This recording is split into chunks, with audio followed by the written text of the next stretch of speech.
Section C में start करते हैं क्वेश्चन नंबर 15। आपको सेक्शन सी से आपको मालूम है 5 क्वेश्चन आने वाले हैं, जिसमें 3 क्वेश्चन बनाना है। प्रत्येक क्वेश्चन आपको 5 नंबर के हैं, यानी ओवरऑल सेक्शन सी 15 नंबर के क्वेश्चन है।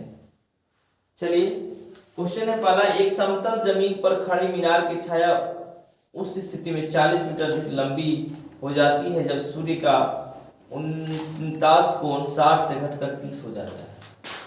देखिए ये आपका मीनार है।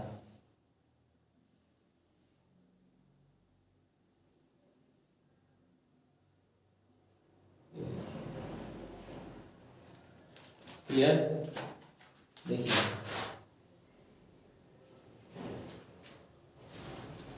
यहां पर आपका हो गया 30, ये हो गया आपका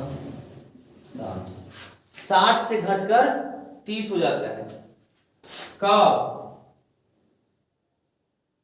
40 मीटर ऊंची लंबी हो जाती है, 40 मीटर अधिक लंबी हो जाती है, यानी कि यहां से यहां तक की दूरी 40 मीटर। ठीक है, चलिए अब आगे चलते हैं। क्वेश्चन हो गया आपका 60 से घटकर 30 हो जाता है, ये भी हो गया आपका 40 मीटर हो जाता है दूरी। अब मीनार की ऊंचाई निकालना है। क्लियर है? अब मीनार की ऊंचाई निकालना है। मान लीजिए आपका मीनार है और ये इसको एच मान लीजिए, ए बी सी और ये रहा डी। हाइट एंड डिस्टेंस का क्वेश्चन है। देखिएगा थोड़ा, इसको आप एक्स मान लीजिए, कोई दिक्कत नहीं है। त्रिभुज ए बी सी, ये देखिए ए बी सी, त्रिभुज ए बी सी में दोनों का संबंध होता है tan का। तो tan 60 लंब बट्टा आधार यानी h बट्टा x। इसके लिए लंब भी हो गया आधार h बट्टा x। tan 60 का वैल्यू होता है √3 बराबर h बट्टा x। तो बताइएगा h बराबर क्या हो जाएगा, x √3। ठीक है, क्या हो जाएगा x √3। इसको आप 1 समीकरण लिख के रख ले। अब आइए यहां देखिएगा, त्रिभुज ए बी डी, बड़ा त्रिभुज ए बी डी में ये पूरा हो गया आपका लंब, पूरा हो जाएगा आधार, यानी कि tan 30 डिग्री। लंब हो गया था tan 30 हुआ, h लंब आधार पूरा यहां से यहां सब BD। तो BD का वैल्यू कितना हो सकता है, यहां तक तो x है, प्लस 40 जोड़ दीजिए, यानी कि x प्लस 40। ठीक है, अब tan 30 का वैल्यू कितना होता है 1 बटा √3। अभी h है ऊपर, नीचे हुआ x प्लस 40। थोड़ा सा h बराबर क्या होना चाहिए, h बराबर होगा x प्लस 40 बटा √3। इसको आप दूसरा मान लीजिए। अब देखिए इस क्वेश्चन में यहां पर h बराबर कितना आया था, x √3। यहां h बराबर हुआ है x प्लस 40 बटा √3। दोनों को बराबर कर सकते हैं ना, बाय फर्स्ट एंड सेकेंड, दोनों समीकरण को बराबर कर दीजिएगा। तो आपके पास x का वैल्यू कितना आएगा, देखिएगा x plus 40 by √3 is equal x √3। तिरछे क्रॉस मल्टीप्लीकेशन कीजिए, तिरछे लेकर चलिए, तो x प्लस 40 इज इक्वल √3 को उठा के से गुना कीजिएगा, तो x और √3 गुना होगा, तो √3 मिला कितना हो जाएगा 3 हो जाएगा। तो 3x डायरेक्ट लिख देते हैं। अब x को उधर भेज दीजिएगा, तो 40 is equal 3x minus x, और 3 में से 1 निकालिएगा कितना बचेगा 2x बराबर 40। तो x बराबर कितना हुआ,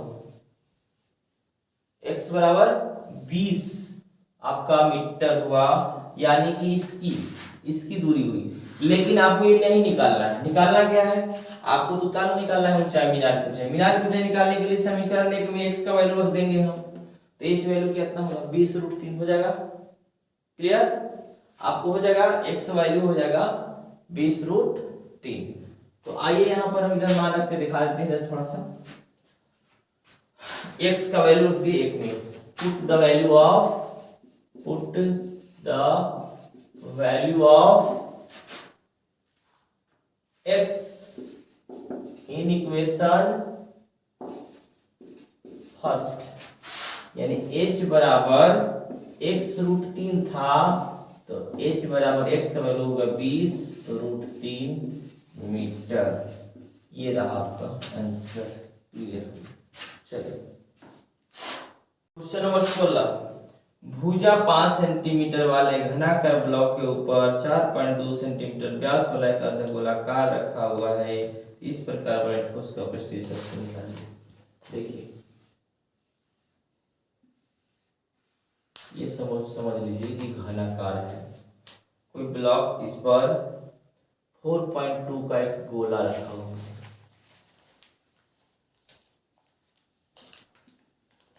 इस तरह से इस पर रखा गया है, तो इसका पृष्ठीय क्षेत्रफल निकालना है, जबकि भुजा है 5 सेंटीमीटर। वो मालूम है घन की सारी भुजाएं बराबर होती हैं, लेकिन इसका व्यास दिया हुआ है, इसका व्यास 4.2 तो त्रिज्या कितना हो जाएगा 2.1 सेंटीमीटर। ठीक है, देखिएगा घन की भुजा 5 सेंटीमीटर, अर्धगोला का त्रिज्या r बराबर 2.1 सेंटीमीटर। देखिए 4.2 दिया था व्यास, हमने उसको आधा करके 2.1 कर दिया। अब इस ठोस का पृष्ठीय क्षेत्रफल निकालना है।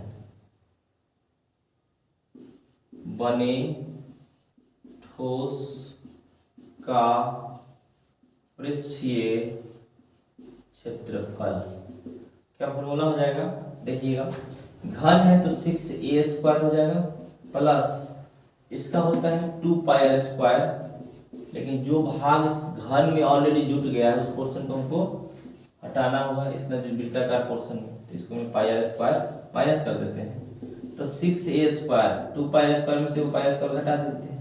क्या बचा आपके पास, वैल्यू रखिए 6a का वैल्यू कितना है 5 का स्क्वायर, 5 का स्क्वायर प्लस और पाई का वैल्यू होगा 22/7 गुना r का वैल्यू होगा 2.1। ठीक है, अब आइए तो काटिएगा तो 70×21। अब यहां से देखिए 5 के स्क्वायर यानी 6 गुना 25 प्लस 22×3 66, 6.6 6 25 6 12 3 15 प्लस 6.6 जोड़ दीजिएगा तो 156। 22/7 यहाँ पर 2.1 त्रिज्या का वैल्यू r² है, तो यहाँ पर 2.1 एक छूट गया आपका, यहाँ पर हो जाएगा तो 6a² का वैल्यू 5 के स्क्वायर हुआ, 5 दिए प्लस π/7 गुना r², 2.1 गुना 2.1 काट दिए तो 0.3 से कटा आया 6 गुना 25 प्लस 22×66 6.6 गुना 2.1। देखिए 6 गुना 25 हुआ तो 25 और 6 को गुना किए तो हो गया 150 प्लस, देखिए यहां से काटे थे तो 22 गुना 0.3 गुना किए तो 6.6 गुना 2.1 दोनों को गुना किए हो गया 13.86। क्लियर, और 150 के साथ 13.86 को जोड़ दिए तो मेरा आंसर हो गया 163.86 सेंटीमीटर स्क्वायर। चूंकि पृष्ठीय क्षेत्रफल क्वेश्चन है, क्षेत्रफल को हम स्क्वायर में लिखते हैं। चलिए नेक्स्ट क्वेश्चन की ओर हम चलते हैं। क्वेश्चन है आपका क्वेश्चन नंबर, इस तरह से क्वेश्चन नंबर 17 कहते हैं कि एक गोलाकार भाग है, इसके ऊपर एक बेलनाकार भाग है, इसकी ऊंचाई 8 सेंटीमीटर और त्रिज्या 2 सेंटीमीटर था, नहीं सॉरी व्यास 2 सेंटीमीटर, त्रिज्या में आधा कर लिया 1 सेंटीमीटर ले लिया, और इसका गोलाकार भाग का व्यास है 8.5, इसका व्यास दिया था 8.5, तो आप जानते हैं इसकी त्रिज्या आधा हो जाएगी, तो इसको हम बड़ा आर ले लेते हैं समझने के लिए। बड़ा आर का वैल्यू हो जाएगा आपके पास 8 का आधा होगा 4 और आधा का हो जाएगा 0.25 सेंटीमीटर। इस तरह से अब इसका हम निकाल सकते हैं आयतन। आयतन निकालने के लिए क्या करेंगे, यहाँ पर ही बर्तन हो गया, बर्तन का आयतन का फॉर्मूला क्या होगा, गोला का आयतन होता है 4/3 पाई आर क्यूब और बेलन का आयतन होता है पाई आर स्क्वायर एच। आप यहाँ पर मान रख दीजिए, गोला का आयतन, गोला का आयतन प्लस बेलन का आयतन, और दोनों को जोड़ देंगे हो जाएगा। गोला का आयतन 4/3 pi r cube plus pi r square. इसमें देखिए आर बड़ा माने थे तो बड़ा लिख देते हैं, इसका छोटा था, चलिए ठीक है। यहाँ से हम पाई को कॉमन करके बाहर करिएगा तो मिलेगा 4/3 R cube plus R square H, ठीक है। पाई इंटू 4/3 गुना बड़ा आर को 3 बार गुना है 4.25 के क्यूब, करली ब्रैकेट लेते हैं, प्लस आर स्क्वायर छोटा आर है यानी कि 1 के स्क्वायर, और एच का वैल्यू हो गया 8। यह देखिए इस तरह से हमने पाई यहाँ से कॉमन किया, 4/3 R cube plus R square H बच गया इधर। पाई के देखिए वहां रख दिए 4/3 आर क्यूब, आर क्यूब का मतलब बड़ा वाला आ रहा है तो 4/4.25 के क्यूब प्लस आर स्क्वायर छोटा आर है, छोटा आर का मान कितना है 1, तो 1 के स्क्वायर गुना एच, एच का वैल्यू कितना है 8, इसको गुना करेंगे इसको 3 बार तो आएगा 76.76 26 यानी कि 76.765625 प्लस 1 स्क्वायर 1 8 से गुना किया 8 इसको ऊपर से हम लोग क्या किए ना 3 से 4 से ऊपर में ऐसे ऐसा आपस में गुना कर दिए और 3 से लगाएंगे हम भाग, फिर प्लस 8 इसको से भाग लगाए तो आया लगभग 102.354, इसमें 8 जोड़ दिए तो हो गया 110.354, और पाई का मान यहाँ पर दशमलव वैल्यू था, दशमलव ले लिए, इसको गुना किए तो हुआ 340 सेंटीमीटर क्यूब। जबकि क्वेश्चन कर रहा था कि बच्चा का आंसर आया था 345, तो क्या यह सही है, तो जी नहीं, बिल्कुल 345 सही नहीं है, सही होगा आपका 340। क्लियर हो गया, ये आपका समाप्त हुआ क्वेश्चन नंबर 17। हम लोग 18 में आएंगे।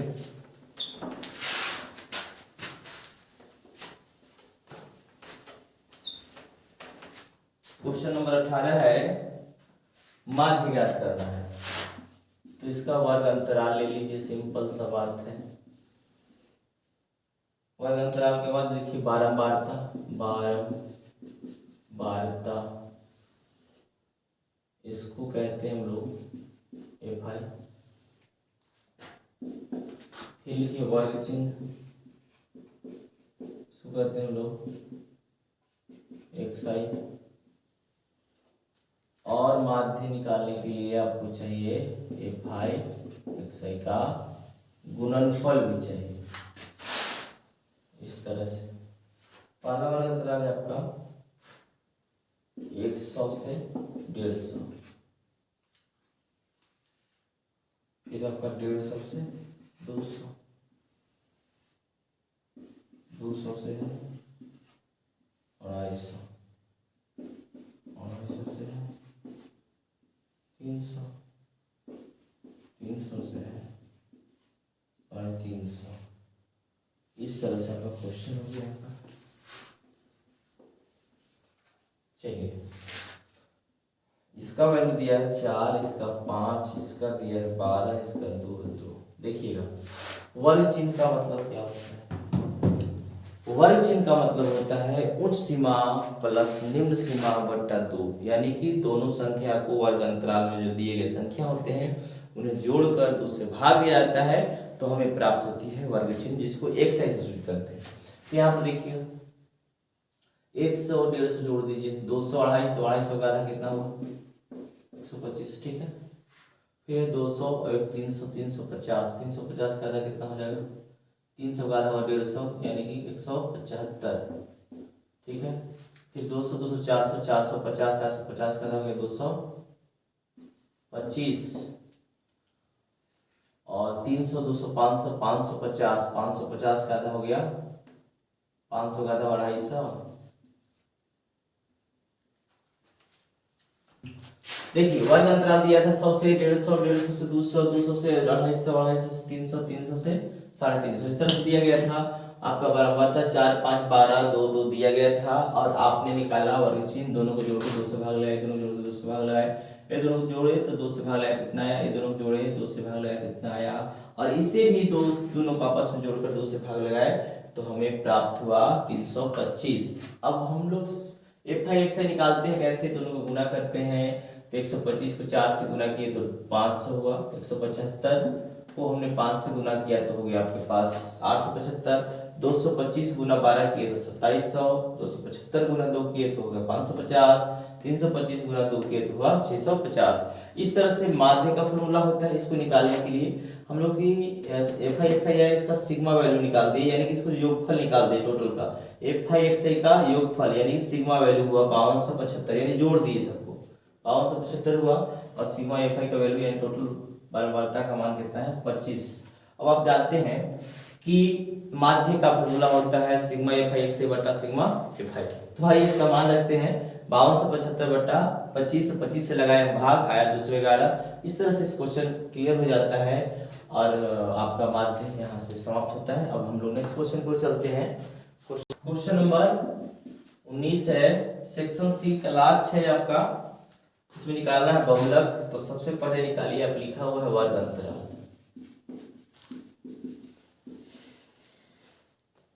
फिर है बारंबारता। जब आपको बहुलक निकालना हो तो ज्यादा कॉलम की आवश्यकता नहीं होगा। आपको देखिए 5 से 15 है, इसकी बारंबारता दी गई है 6, 15 से 25 इसकी बारंबारता दी गई है 11, 25 से 35 इसकी बारंबारता दी गई 21, 35 से 45 इसकी बारंबारता है 23, 45 से 55 इसकी बारंबारता है 14, और 55 से 65 इसकी बारंबारता है 5। इस तरह से आपका ये क्वेश्चन हो जाता है। इसका कॉलम तैयार, इसमें ज़्यादा कॉलम बनाने की आवश्यकता ही नहीं पड़ता है। आप यहाँ पर देखिएगा, बारंबारता नहीं, आपको बहुलक निकालना है। बहुलक निकालने के लिए सबसे बड़ा और क्लियर कॉन्सेप्ट पकड़ना है कि सबसे ज्यादा बार क्या कौन सा नंबर है या सबसे बड़ा नंबर कौन है इसमें, सबसे बड़ा नंबर। तो आप समझ सकते हैं 23 का ये कॉलम आपको प्राप्त हुआ, ये रो जो है इसको आप अंडरलाइन कर लीजिए। आपको सबसे पहले बता दें बहुलक का फॉर्मूला क्या होता है। बहुलक बराबर होता है L plus F1 minus F0 बटा 2F1 minus F0 minus F2 गुना H। ठीक है, ये आपका फॉर्मूला होता है। अब देखिए L क्या होता है। L होता है बहुलक वर्ग की निम्न सीमा। L लिखिएगा, बहुलक यानी जो सबसे बड़ा नंबर है उसकी सबसे छोटी निम्न सीमा यानी 35। बहुलक वर्ग की निम्न सीमा कितना है आपके पास 35। चलिए F1 कहते हैं, इसको L कह दिए, इसी को F कहते हैं, यानी कि F1 यानी F1 होता है बहुलक वर्ग की बारंबारता।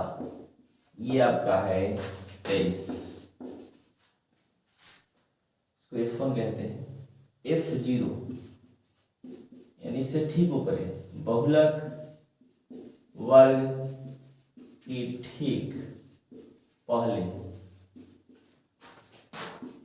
की बारंबारता यहाँ पर है, देखिए इससे ठीक पहले यही है आपको F0 21।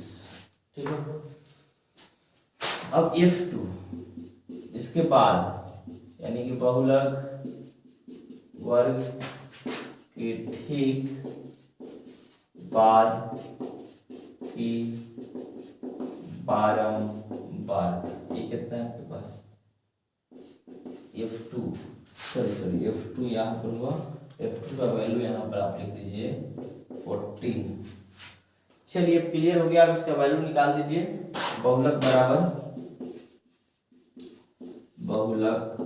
फॉर्मूला बोलिए L plus F1 minus F0 बट्टा 2F1 minus F0 minus F2।